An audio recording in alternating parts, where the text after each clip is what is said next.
Bratia a sestry, čo chce Ježiš povedať, keď hovorí, aby sme nastavili aj druhé líce?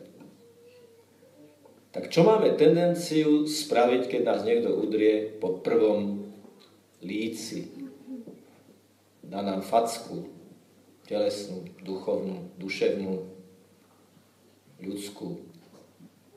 Uzavrieme sa.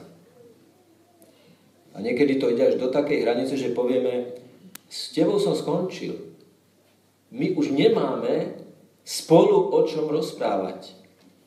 Ja sa nehnevám, ale s tebou sa budem snažiť vyvarovať, ešte aj stretnúť. Keď Ježiš hovorí, nastavte druhé líce, hovorí, obnovte komunikáciu. Riskujte znovu a znovu, nie 7, ale 77 krát, že človeka, ktorý vás urazil, možno dokonca cielene sa chcel dotknúť tej Achillovej päty, toho slabého miesta, kde vie, že nás poriadne vytočí, cielene, vypočítane, ako vykalkulovane. Ježiš hovorí, nastav druhé líce, riskuj, že to znovu urobí a odpusť mu. Lebo čo chýba človeku, ktorý nám urobil zle? Čo chýba človeku, ktorý nám neláskavo spôsobil bolesť? Chýba mu láska. A keď mu my ešte naložíme druhú lopatu nelásky tým, že sa urazíme, nahneváme, že ho prípadne začneme osočovať a ohovárať za chrbtom, tak tú jeho nelásku ešte prehlbujeme. Tam, kde je neláska, treba priniesť lásku. Človeku, ktorý nám neláskavo niečo spôsobil, Ježiš hovorí, máme priniesť to, čo mu chýba. Možno dokonca paradoxne povedať, že ten, kto nás udrie, tým, že nás udrie ako žobrák, ktorý nastaví ruku a ukazuje, čo mu chýba. Je to možno jeho zranenie, nejaká frustrácia, nejaká bolesť detstva. Možno nikdy nezažil lásku. Nikdy, pretože nemohol vyrastať v normálnych rodinných podmienkach. Kto vie, čo všetko je za tým, čo nám spôsobujú ľudia, ktorí nás udrú po tvári. Musíme si uvedomiť, že Ježiš hovorí k svojim učeníkom, ktorých pošle do celého sveta ohlasovať evanjelium. A ako sám hovorí, absolútne protirežiac všetkým reklamným pravidlám, posielam vás ako ovce medzi vlkov. Ale ja som s vami po všetky dni, až do skončenia sveta.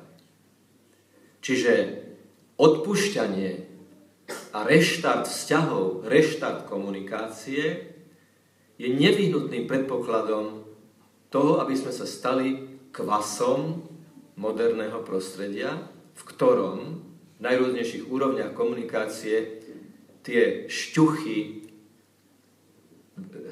rýpania, niekedy možno len ironické poznámky, polovzdychy, slova, to je už potom tá drobnokresba tých každodenných vzťahov. Lebo nehovoríme tu o urážkach, ktoré sú dramatické, celoplošné, cielené, ale hovoríme o tých drobných ústrkoch, ktoré každý deň možno v nejakom prostredí zažívame. Ježiš hovorí, ak chceš byť slobodný, nastav sa na neustále odpúšťanie a proaktívnu komunikáciu. Tomu, kto ťa urazil, ponúkni to, čo mu chýba, keďže ťa urazil. Som si vedomý toho, a to musím povedať, bratia a sestry, že sú situácie, keď je rozumné nekomunikovať. Sú situácie, keď je rozumné dať tomu čas. Sú situácie, keď si človek musí povedať, toto nemôžem lámať cez koleno, nemôžem nanúcovať komunikáciu. Áno, sú aj takéto situácie, ale Duch Svätý, rozum a triezve ľudské uvažovanie nám naznačí, kde je tá správna cesta. Ale testovacia otázka je tá, a pýtal by som sa to každého, kto povie, viete, ja sa s týmto človekom nerozprávam. Nemôžem, nevládzem. Som blokovaný úplne. Testovacia otázka je, a boli by ste ochotná sa za tohoto človeka modliť, prosiť Boha, aby mu dal to, čo mu chýba, aby ho požehnal? Áno. Ale už sa mi stalo aj, že nie. Ale po rozhovore bolo z toho áno. Ale bolo treba najprv prijať to nie. Bolo treba najprv pochopiť, že prečo nie. Bolo treba najprv pochopiť a uzdravovať hĺbku toho zranenia, kvôli ktorému niekto povie, ani modliť sa nevládzem. Aj toto treba uzdraviť. Čiže Ježiš nás pozýva k tomu, aby sme boli slobodní. A naši osobní tréneri, čiže tí, ktorí nám možno denne, možno pravidelne, týždenne, mesačne prídu otestovať našu ochotu odpúšťať, nám znovu a znovu budú klásť tú otázku, či toto evanjelium, ktoré dnes Ježiš ponúka, berieme naozaj vážne. Ale to sme ešte stále nepovedali to druhé. To druhé, ktoré zase ako si z hĺbky srdca, alebo podľa ľudskej logiky nevieme prijať. Tak ako to je? Pýta odo mňa šaty, ja mu mám dať aj plášť. Pýta odo mňa, aby som s ním išiel kilometr, mám s ním ísť 2. Ponúkni mu viac ako len návrat do pôvodnej úrovne vzťahov. Je taká skúsenosť, bratia a sestry, že keď ľudia, ktorí zažili vzájomný konflikt, si vytvoria priestor na to, že si sadnú a urobia si tú tzv. Čiernu hodinku pravdy, úprimnosti. Vieš, toto ma bolelo na tom, čo si mi povedal. Toto ma urazilo na tom, čo si urobil. Toto vo mne vyvolalo tú moju reakciu, za ktorú sa ti ospravedlňujem, pretože viem, že bola neláskavá aj z mojej strany. A ten druhý povie, vieš čo, toto som si neuvedomil, že teba to takto môže zraniť. Keby som to... Na konci toho rozhovoru z tých ľudí, ktorí zažili konflikt, sú ešte väčší priatelia, ako boli predtým práve v tej obnaženosti, ktorá v tom dobrom zmysle slova toho prehlbenia, toho, ako sa vzájomne vnímame. Len viete, takýto rozhovor potrebuje z obidvoch strán, pozor, z obidvoch strán veľkú pokoru, veľkú ochotu počúvať, veľkú ochotu odpúšťať a dobroprajnosť. Nepredpokladať v tom druhom to zlé, nepredpokladať, že to urobil cieľene, nepredpokladať, že on je od základu do špiku kosti zlomyselný človek. To sú predsudky, s ktorými keď sme blokovaní, tak je tá komunikácia naozaj veľmi ťažká. Zo života svätého Jána Mária Vianneyho poznáme taký príbeh, milý školský príbeh, ako mu jeden spolužiak vysvetľoval matematiku, ale on, akokoľvek mu to vysvetľoval, jednoducho to nevedel pochopiť, a v tomto smere ho ja viem veľmi dobre pochopiť, nevedel pochopiť, a tak mu ten spolužiak praštil pred všetkými spolužiakmi učebnicou po hlave. Asi v tom, že ty si úplne sprostý. A on nielen, že sa neurazil, ale povedal, prepáč, že som ťa nahneval. A životopis hovorí, boli z nich ešte väčší priatelia ako dovtedy. Lebo obidvaja si uvedomili v tej situácii niečo, čo si dovtedy uvedomiť nemohli. Ponúknuť niečo viac, ako bolo ešte predtým. Ponúknuť ešte niečo ďalej.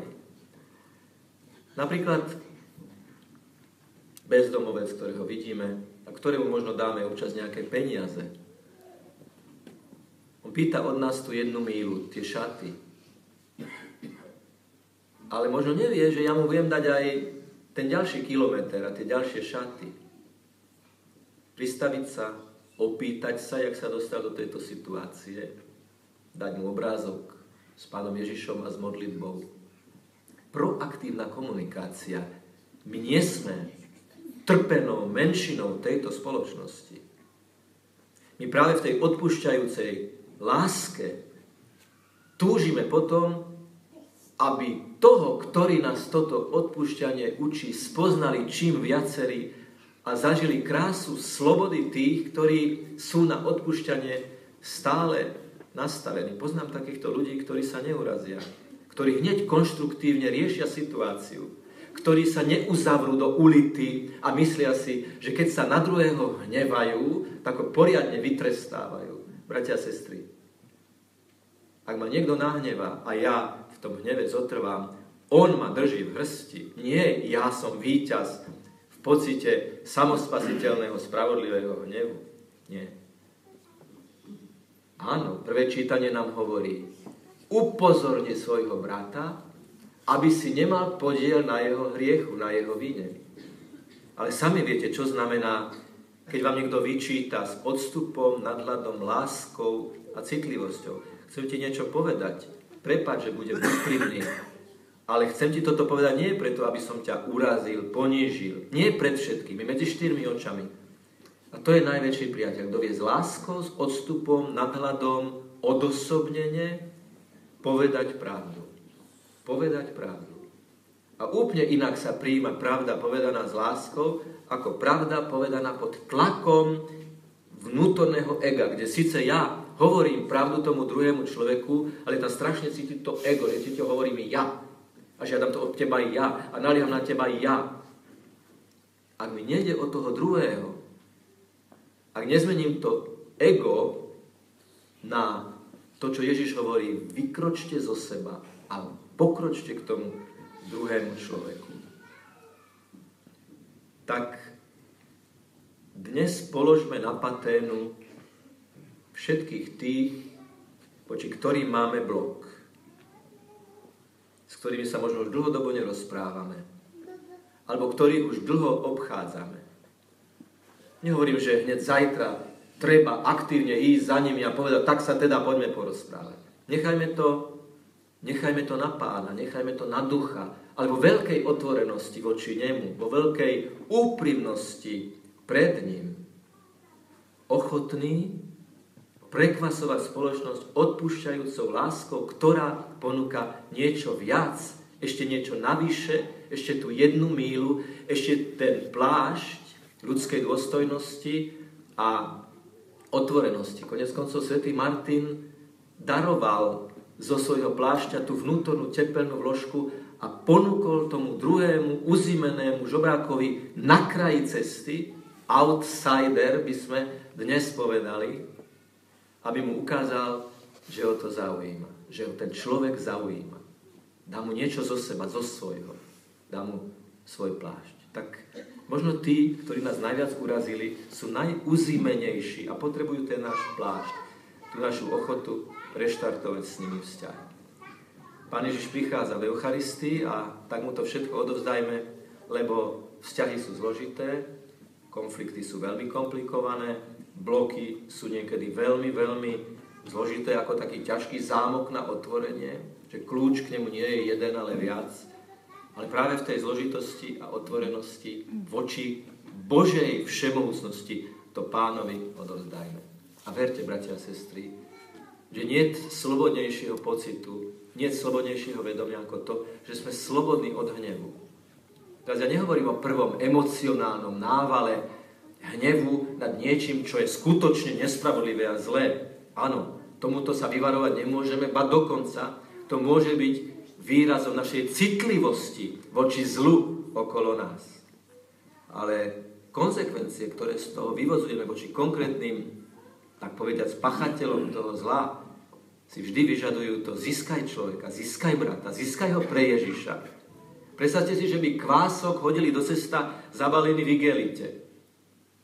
Bol by ten kvások v tom ceste? Bol. Ale prekvasil by ho? Neprekvasil. Preto krúnier nášho hnevu nás robí neúčinnými voči tým, ktorí najviac potrebujú, aby sme ich milovali. Nech je pochválený Pán Ježiš Kristus. Amen.